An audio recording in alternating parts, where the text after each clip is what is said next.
This is a Renegade Media Network podcast.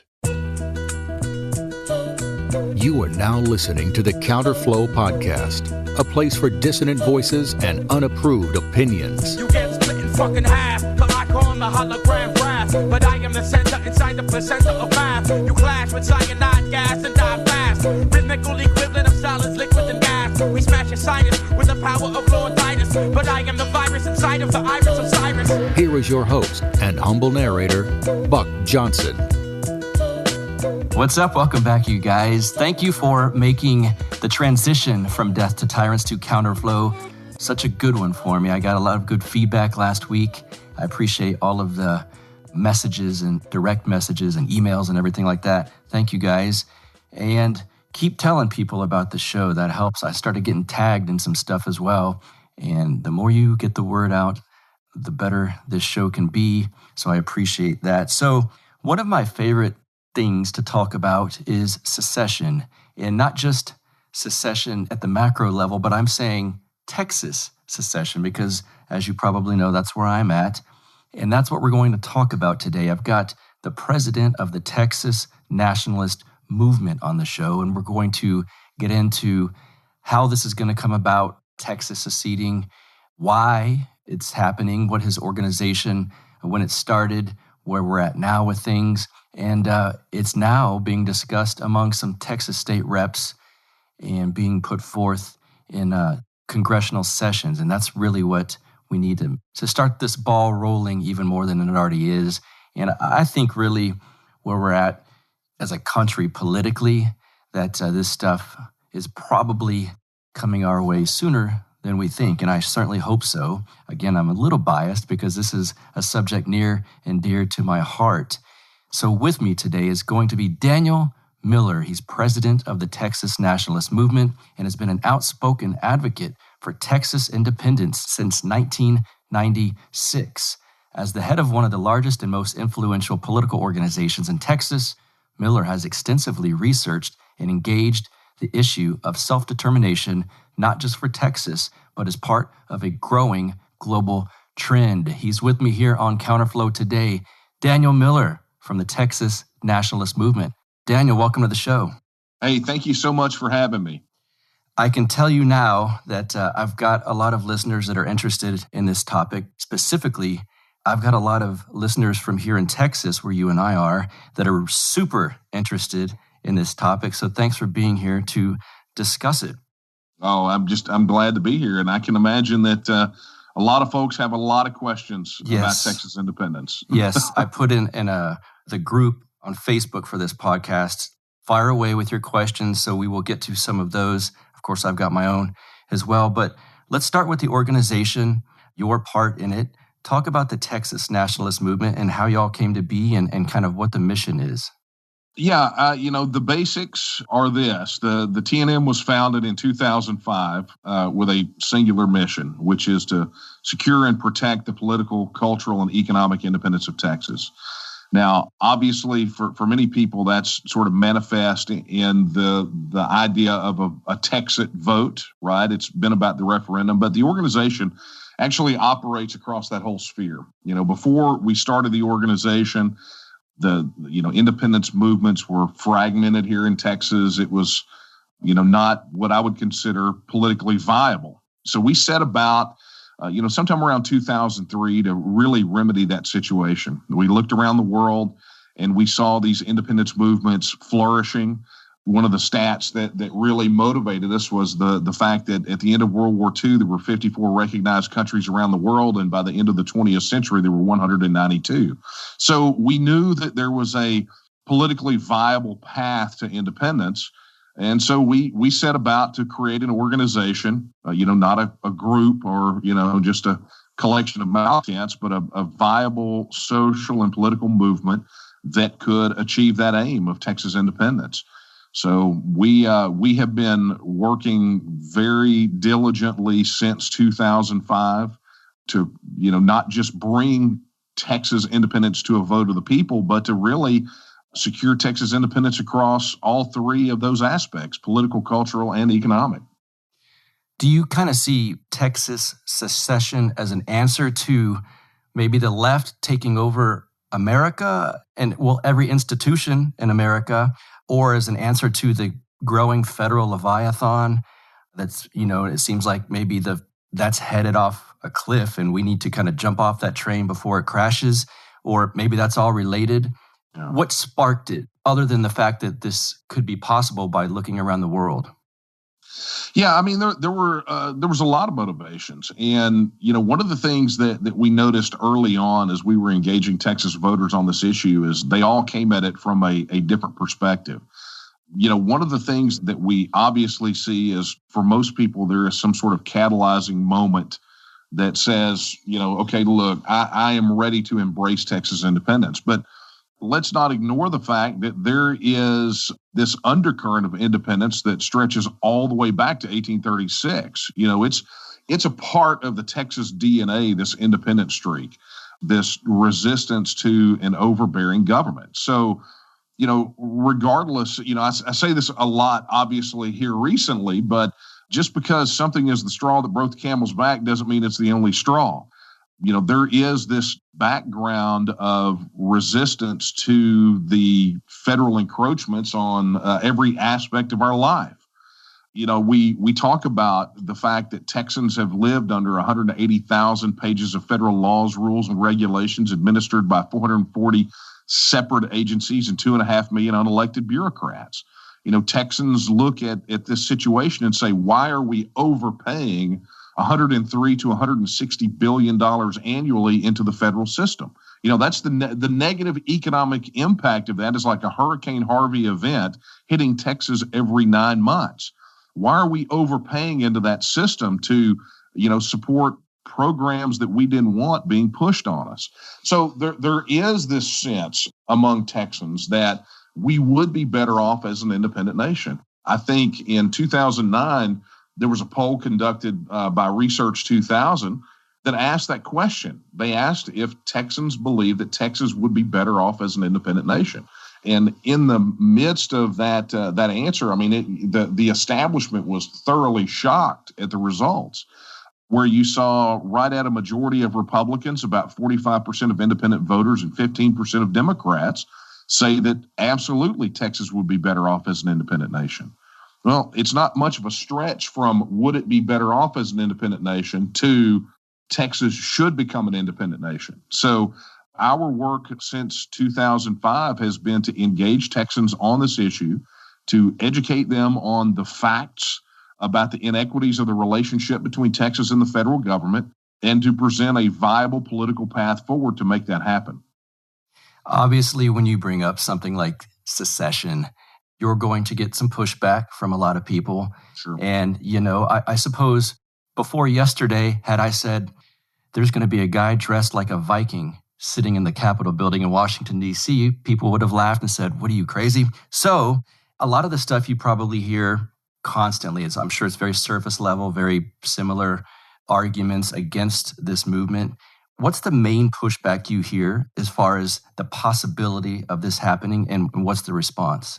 Yeah, it's interesting. One of the things that was very instructive for us was the Brexit debate and referendum. And even back to 2014 with the Scottish independence referendum, right? Because what we saw were similar themes that the opposition brings up. But of course, over here on this side of the Atlantic, they've taken on a different character, and there are some differences. But the argument that Texas could not make it as an independent nation, which was so readily thrown up by what I like to refer to as the Moses Rose Brigade, has kind of evaporated. The opposition loves to, on this issue, live in the 19th century. The Civil War settled it, Texas versus White, the Supreme Court decision. For them, the world stopped spinning in the 1860s. And, that's where they have a tendency to go to. They love to live in the past. And the big difference between our movement and the opposition to our movement is that we're very forward thinking, right? We're looking to a future where Texas is a nation among nations and can execute its own trade deals and enjoy the fruits of self-government with all of its pros and cons, right? But they seem really stuck in the 19th century and ignore the fact that the world kept spinning. They ignore history, they ignore law, and especially that recent history that shows that self-determination is a global trend. They love to talk about how it's okay for us to send our grandfathers, fathers, sons, and daughters off to fight and potentially die in wars to preserve the right of self-determination for other people in other countries. But somehow here, it's just a bridge too far. So, how we combat that is we just continually remind Texans that the world kept spinning. We swat down those project fear type arguments like they were gnats, because frankly, they are gnats. And then what we do is we just simply turn the tables and say, look, if Texas was an independent nation right now, and we were talking about having a vote to join the union, would you vote to join the union? And if so, what are the selling points? Because I would love to hear them. Yeah, me too. Let's talk about the official coffee of the Counterflow podcast, and that is Lorenzotti Coffee. These guys are loyal supporters of this show, and I'm thankful because their coffee is in my coffee mug every morning. Once I changed the name of this show, that of course I'm bringing them over with me. They are hardcore libertarians, great supporters, and their coffee is so damn good. It's imported directly from Italy. They've got a great shop over at lorenzotti.coffee, LORENZOTTI.coffee. And on there, you can find all kinds of stuff, including this great-looking coffee bean grinder that I need one of those. They've got nice-looking tins that you can get the coffee and store it in if you'd like. They've got giant bags, medium bags, bundled packages so you can order several at a time, all vacuum sealed, of course. And since they support me here, you guys get a discount when you use promo code BUCK, B-U-C-K. That is promo code BUCK, and you will get 10% off of your order. If you want delicious coffee and you like this show, go to lorenzotti.coffee and use promo code BUCK to get 10% off of your order. You'll be supporting the Counterflow podcast and the great liberty-minded company of Lorenzotti Coffee. I guess a lot of logistical issues would come up, like what about people on Social Security pensions? There are some U.S. military bases in Texas. I've been a proponent of Texas secession for a long time, and I've heard people say, well, the U.S. military is going to squash it. What are some of the ways to combat those arguments, and as far as logistics go, too?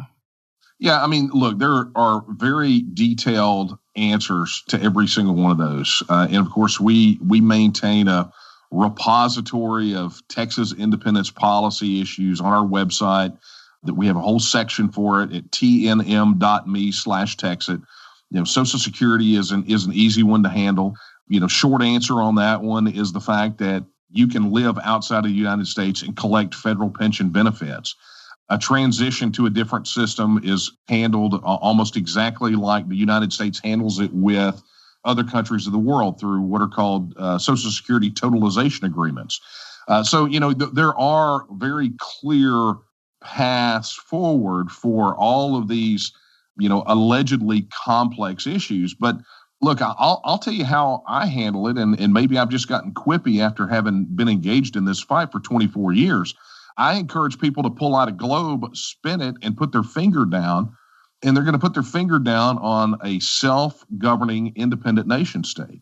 And so any assertion that the issues are too complex to work out, what they're essentially saying is that where they put their finger, those people were able to figure out these things, but somehow we can't.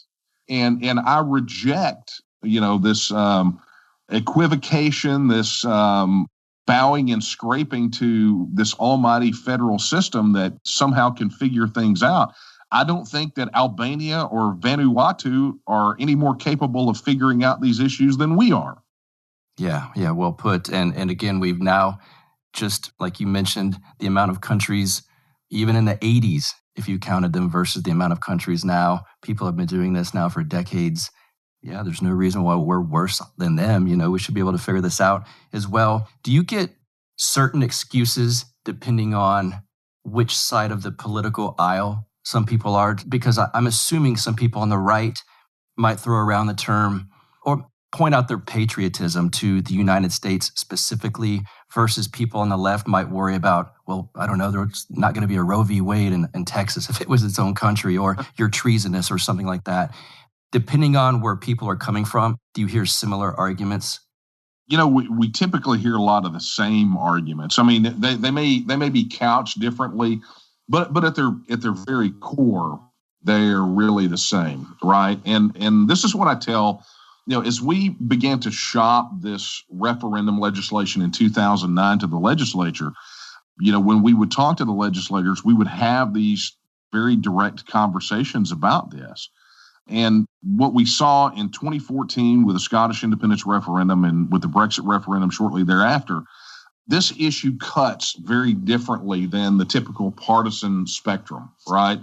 On an issue like an exit or a withdrawal from a union, you see some very odd bedfellows. We go to 2014 to the Reuters Ipsos poll about independence. And one of the things that you see is that it's 54% Republican, about half independent, and even 35% of Democrats said that in Texas said that Texas should leave the union.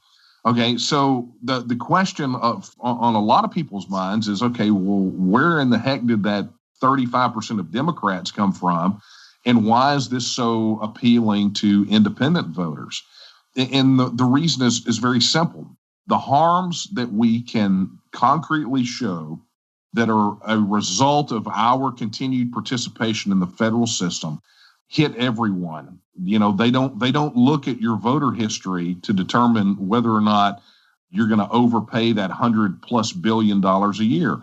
The case for Texas independence can be made equally to anyone, regardless of their partisan affiliation. Good example of this is what we talk about, and I actually mentioned it in my book, Texit.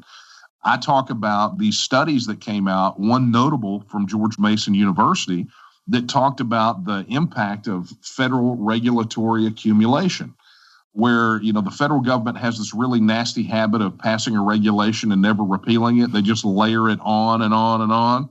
Well, that has an economic impact. And one of the things that the studies have found in relation to federal regulatory accumulation is that, number one, when the notable study was released, the median household income was just a little north of $52,000 a year.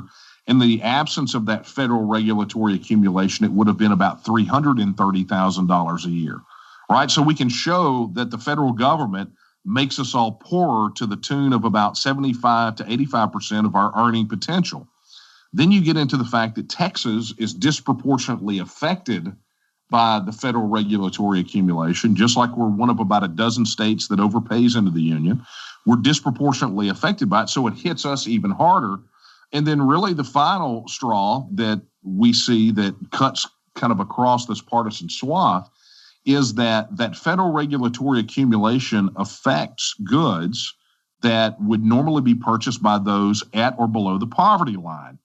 Well, what that means is that federal regulatory accumulation disproportionately affects Texas and disproportionately affects the working poor and the poor by destroying that bridge from poverty to prosperity, which is essentially self-employment, right? Starting your own business. That is the bridge from poverty to prosperity. They set the barrier on that bridge so high that what it does is it serves to make the working poor even poorer and drive people from the middle class into that working poor status. So, we see that this issue cuts across all swaths, regardless of previously stated partisan affiliation. Do you guys get into what the nation of Texas itself would be like as far as just the way it's set up politically, a president, a Congress, a two-party system, maybe not a two-party system? Do you get into any of that kind of thing? Yeah, I mean, we talk about that, and I think those are fun things to discuss, right? We can look at sort of the post-Texit landscape, and really there are two ways to handle that, that sort of imagineering, if you want to call it that. The first is to look at and see how Texans organize themselves right now, right? When we get down to levels of governance, Texas is a constitutional republic. We have a 3-branch government. We have what is effectively a bifurcated Supreme Court, but that's a whole other topic to talk about one day. But, we have a 3-branch government with a bicameral legislature. I mean, we are in all respects a constitutional republic. There's no sense that would ever change. We could, if we so choose to do so, and something that we've talked about, we could literally amend the Constitution to just change the titles of the offices, and we would look no different than any other constitutional republic in the world. Okay. So, those fundamental governance issues, we know what we are, we know what we want to be. So there's no surprise there. But as for the rest of the post-Texit policy, what will we do for currency? What will we do for our military? Things of that nature. We look at where we are now, what Texans have essentially said that they want in the past, but have been denied by our participation in the federal system. And we can extrapolate from there. But more importantly, so many of these issues, Texans have never had a real say in, right? We've never had a proper debate, because if you think about all of these core issues that we have a tendency to scrap over policy-wise, they are all impacted by the debate and legislation and court decision on the federal side. We look at, the Greg Abbott, our current governor, back when he was attorney general, used to brag about how he sued the Obama administration 60 times. Well, he won, I think, less than a third of those in the federal courts. So, we can't ignore the fact that even the debate over policy issues is set by the context of our relationship within the federal system. One more thing that I think most people don't understand and I think are shocked to find out is the fact that in the last legislative session, almost half of the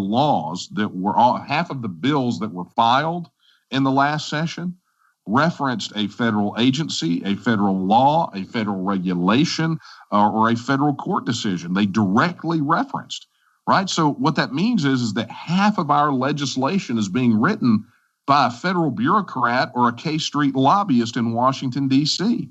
That doesn't look very much like self-government. So our position on this is, before we even begin to talk about post-Texit policy in real and concrete ways, it's going to be necessary for us to be able, as Texans that enjoyed the right of self-government, to debate those things properly outside the context of the federal system.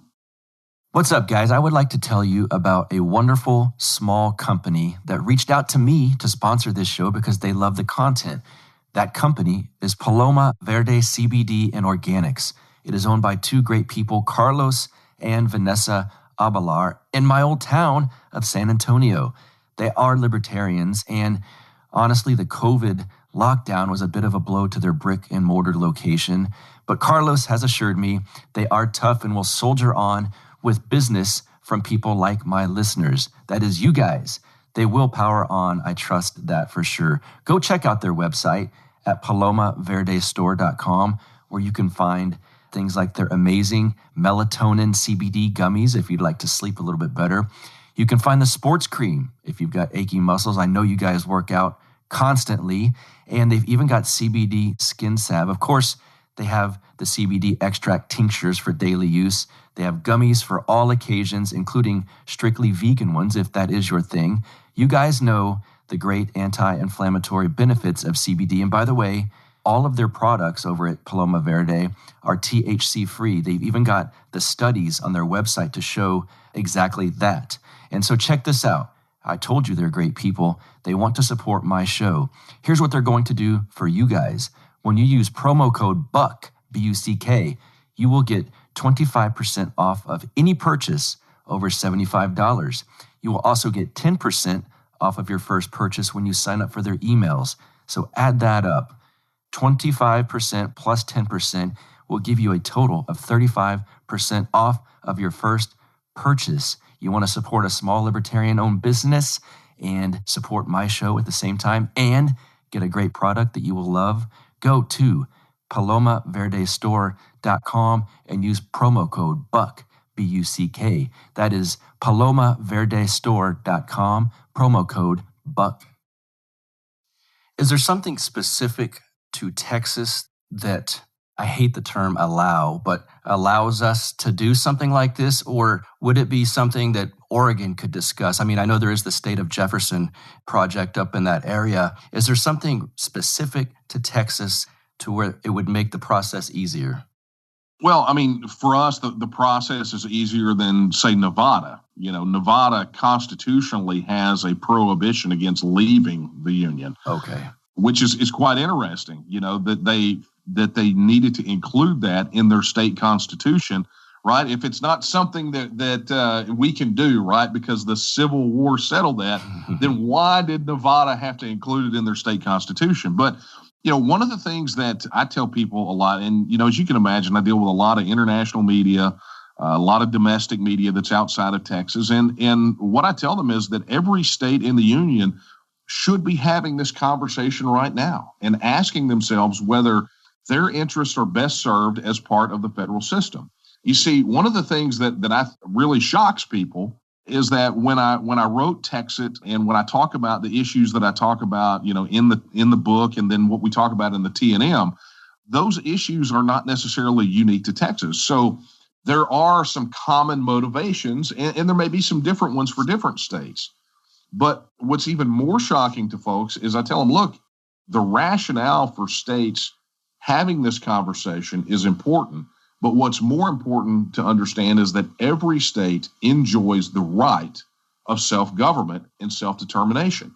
Here in Texas, it's easy for us. Article 1, Section 1 of the Texas Constitution, a post-Civil War Constitution, in Article 1, Section 1 ends with the words that the perpetuity of the Union depends on the right of local self-government unimpaired to all the states, right? So we have a criteria that exists for our continued participation in the Union.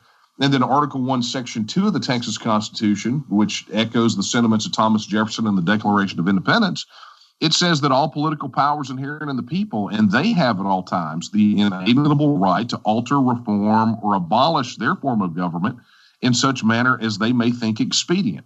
So, it is very clearly spelled out our criteria for continued participation in the Union, and then the reservation of our right of self-determination. So, for us, that means, at a minimum, the people of Texas have to go vote on the issue. But beyond that, this is not a mother may I clause. We don't have to beg for permission from anyone to do this. This is a decision for the people of Texas and the people of Texas alone. Yeah, I'm glad to hear you say that, because I have seen it said in post threads and whatnot by people that are against this. You can't do it.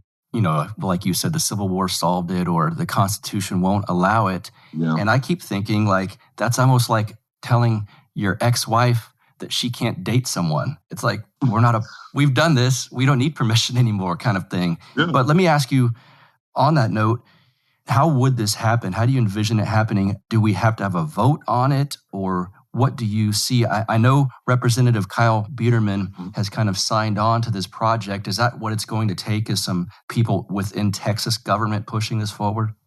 Yeah, ultimately, we have to follow a legal process to make this happen, right? The quickest way to derail this effort is to try to pitch some extra legal process, right? So we have to go through and we have to follow the law. Okay, so what that means for us is, and I mentioned this a moment ago, because of Article 1, Section 2 of the Texas Constitution, this issue has to be put to a vote of the people, right? It's got to end in a referendum.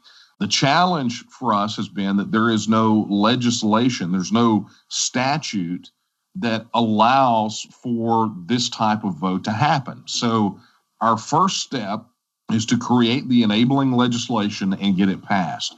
So the bill that Representative Biederman is filing, which is based off of the legislation that we've been pushing for years, called the Texas Independence Referendum Act, that is essentially what it does. It is enabling legislation that says, okay, look, we're going to have a vote. It'll be on this date. Here's the question that will be put to the people of Texas. And if they vote in the affirmative, here's what those next steps will be. So that's where we're at. And of course, all roads lead through the Texas legislature. With the session starting in 5 days, we're expecting the 87th to be one heck of a roller coaster ride, and are very excited about our prospects. Very cool. I put out a call for questions to some of the people that listen to the show, and so I want to throw some of those your way. Okay. One of them was from someone who's, I believe, would basically be an immigrant to Texas. He wants to know if we would accept people from Michigan. But in all seriousness, is there something you see? What would the immigration process look like? Because I do think if this were to happen, well, let's say it this way, when this happens, that there are going to be a lot of people that say, I'm going. Yeah, it's difficult to say what a post-Texit immigration system would look like, right? I mean, there are a lot of factors, but the major takeaway about that is the fact that for the first time ever, we actually get control of our immigration system, right? I mean, let's be honest. Immigration in Texas right now is dictated by a bunch of politicians who don't live in Texas and don't have to deal with the consequences of their decisions. So we'll have the power in our hands to decide what that looks like. Now, that being said, I think Texans have been very clear on the issue. For the last 15 years, polling has shown that immigration and the border are the number one issue for Texas voters. And what Texans have said time and time again is they want sane, sensible immigration policy coupled with a strong, secure border.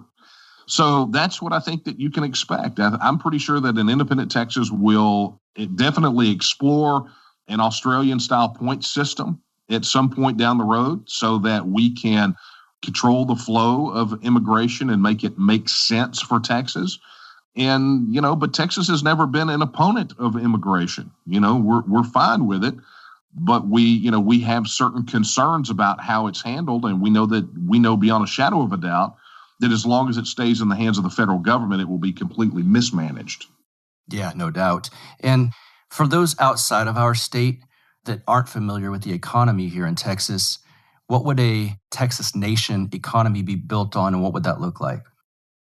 Yeah, Texas has a very diverse economy. Contrary to popular belief, we're not just an oil economy. And look, that's conscious. In the 1980s, after the last oil bust, leaders in Texas took it upon themselves to intentionally diversify Texas economy. And so if you look across sort of the economic portfolio of Texas, obviously energy and ag are going to be big parts of it, as it has been always. But what we've seen here in Texas is a massive tech sector where you've got, tech companies spinning up, not in Silicon Valley, but on the Silicon Prairie. You've got manufactured. I think it's important to note that the port of Laredo overtook the port of Los Angeles as the number one port in all of the United States, right? That's a landlocked inland port, but that flow of goods and services through the port of Laredo, not to mention the ship channel there in Houston, is massive. And what we're seeing that Texas, again, as a state, is the number one exporter of manufactured goods out of all the states. So we have a very diversified economy. And what that's led to is that depending quarter on quarter, Texas is either the 9th or 10th largest economy in the world. Now, imagine for a moment, go back to what we talked about earlier. In the absence of that federal regulatory accumulation, what does that do for an explosion of new businesses and an explosion of personal wealth and prosperity? When you suddenly no longer have $103 to $160 billion leaving the pockets of Texas taxpayers and going out into the ether, but staying here in the economy, what does that mean for us? Well, if you look at a lot of the stats where you see increases in discretionary income have a dollar for dollar or more impact on the economy, we're essentially looking at a Texas that can eliminate property tax. We have no state income tax, and we'll never have a state income tax. And you're looking at, an additional, probably 5 to 6 times the amount of money flowing in the economy in the absence of federal regulatory accumulation. So you're looking at Texas not being the 10th largest economy in the world, but perhaps the 5th or 6th largest. I think it's funny. There's one of the members of our advisory board, Claver Kamau Imani, is fond of saying we're going to be as rich as Kuwaitis. I'm not going to necessarily go that far, but I can see that Texas could be economically prosperous for every citizen. Has there been moments since y'all started where you've noticed an increase in traffic or curiosity or popularity? Well, look, we get spikes, but that's any movement, any organization. What has been, I think, probably more surprising to people has been the steady growth since our inception. We saw in 2005 support for Texas independence polling in single digits. Now we're at a situation where, based on internal polling, we believe if we go to a vote on this, we'll win about 60-40, maybe even more, depending on how it goes. But yeah, I mean, we have spikes.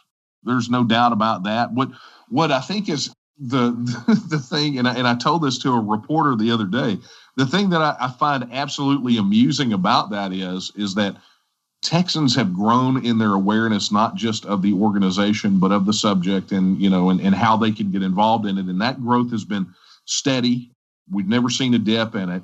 But the most amusing thing to me is how the media, when some issue like this flares up, they find us and then they act like we just fell from space the day before, and it's like, no, I mean, we've been on the ground fighting this issue for years now, engaging in retail politics, because the mainstream media on issues of self-determination are practically clueless.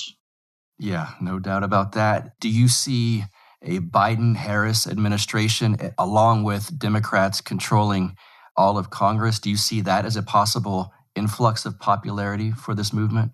Well, yeah, I mean, look, there's no doubt about it. I mean, you had Biden-Harris crisscrossing, the states, essentially making promises that were ripped pages out of, the Karl Marx playbook. And Texans obviously are going to bristle at those things. When you hear legitimate talk about something as ridiculous as a Green New Deal and understanding what that will do to the energy sector, right? It's still a major component of Texas.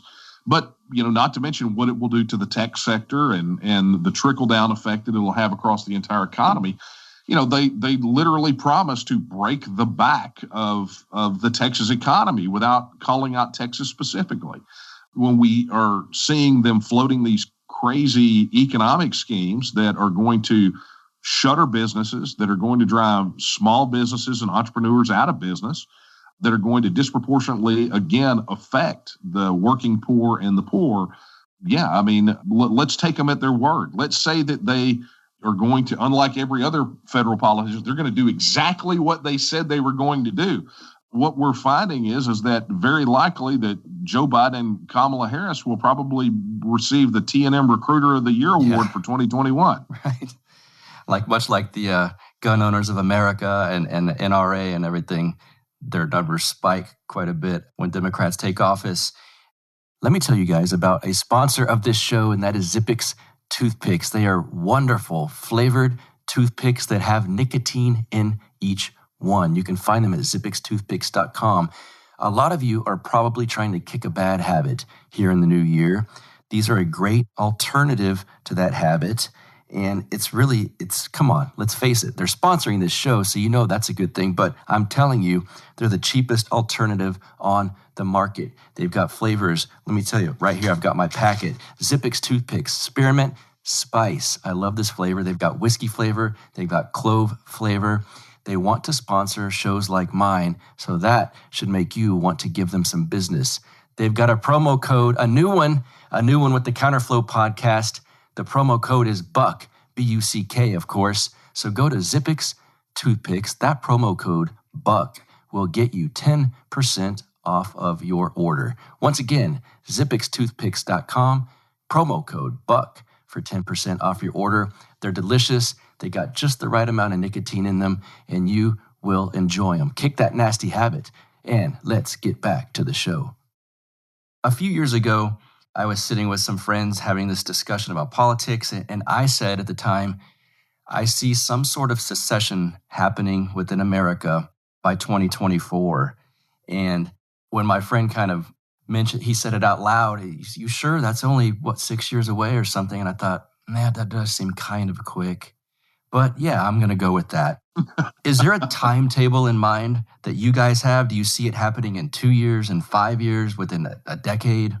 Yeah, I mean, look, it's obviously sooner rather than later. After having been engaged in this fight for 24 years, I would have liked to have been 24 years ago, but that's just not the case.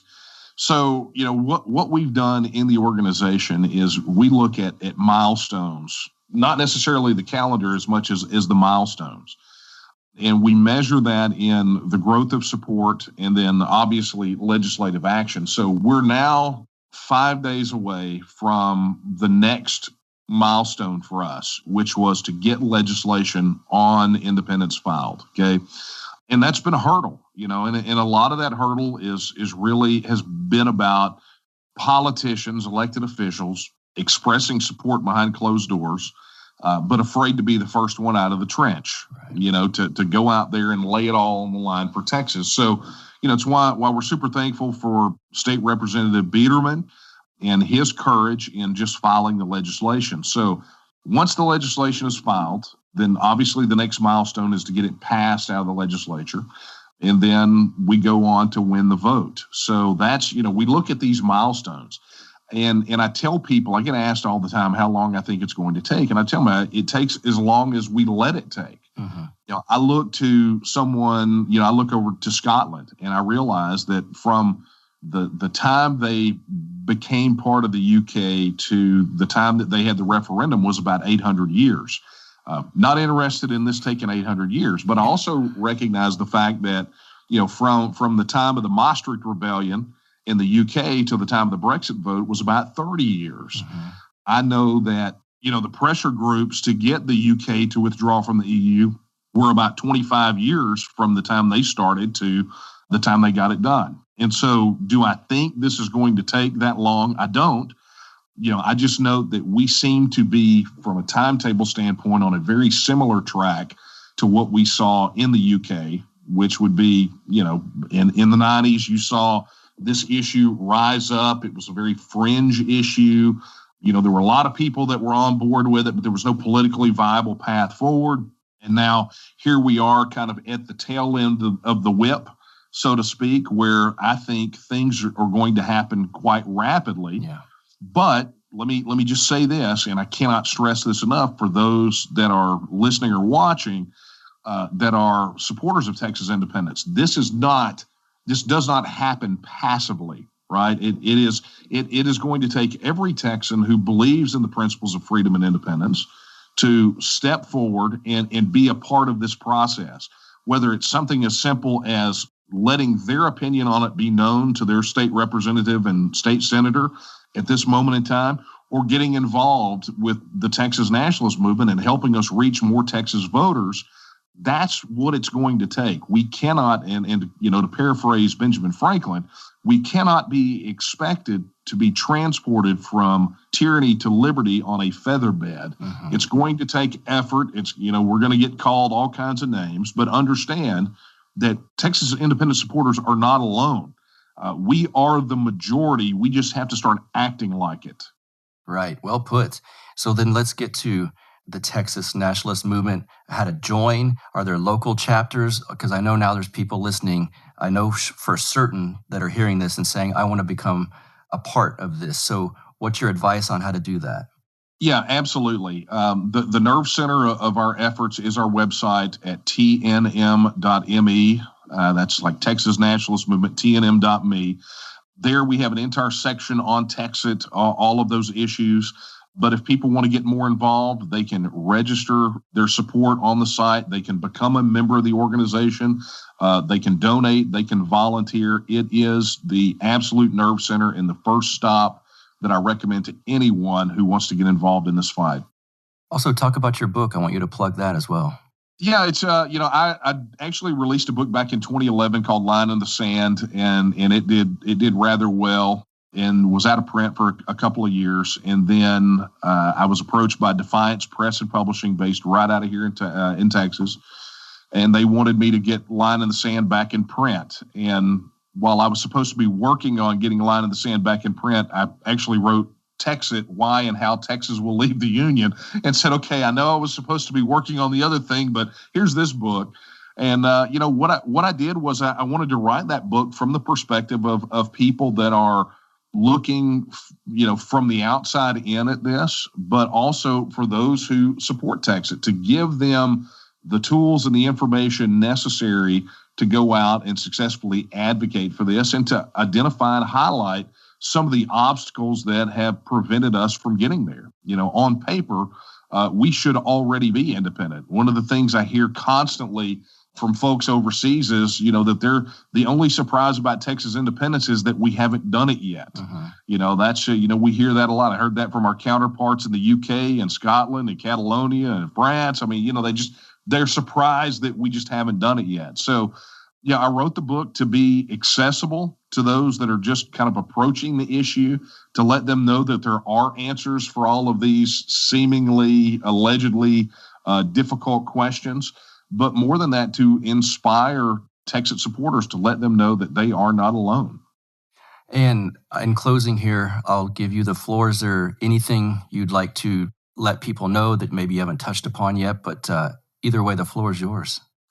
Yeah, look, I can only say this, is that we are at a very critical moment in the history of Texas. The next 100 years of world history is being written right now. And Texas is that place where we can preserve the principles of liberty and independence and a respect for self-government and self-determination. There are many people out there, and, we see it, the phone rings off the hook here every day. We're getting tons of emails from people that are extremely discouraged and they're looking for hope. And the fact of the matter is Texas is that hope. Texas can be the place where liberty and independence live. We just have to make it that way. And that ultimately is going to be up to the people of Texas to decide. We've got a lot of work ahead of us. It's not going to be easy, but I have every faith and confidence that the descendants and supporters of the men who marched halfway across Texas to defeat the Mexican army at San Jacinto are up to the task. Well put. Daniel Miller, the Texas Nationalist movement. Thanks so much for being here on Counterflow. Hey, thank you so much and appreciate it. Yes, sir. All right. As always, guys, I'm going to post the links to Texas Nationalist Movement and all things involved with that on the show notes page for this episode of Counterflow. So you probably know we're getting the Counterflow website. It's in the works. We still have the Death to Tyrants podcast.com website. You can still get those old shirts from there. And we will be transitioning the website to Counterflow very soon here. And what else do I have to tell you? Oh yeah, of course you probably know this, but if you're new to the show, follow me on Twitter at BuckRebel, BuckRebel. And until next week, you guys have an amazing week. You get split in fucking half, but I call the hologram brass. But I am the center inside the placenta of math. You clash with cyanide gas and die fast. Rhythmical equivalent of solids, liquid and gas. We smash your sinus with the power of Lord Titus. But I am the virus inside of the iris of Cyrus. Like the sound of the Counterflow podcast, our audio production is provided by Podsworth Media. Check them out at podsworth.com. This has been the Counterflow Podcast, a part of the Renegade Media Network.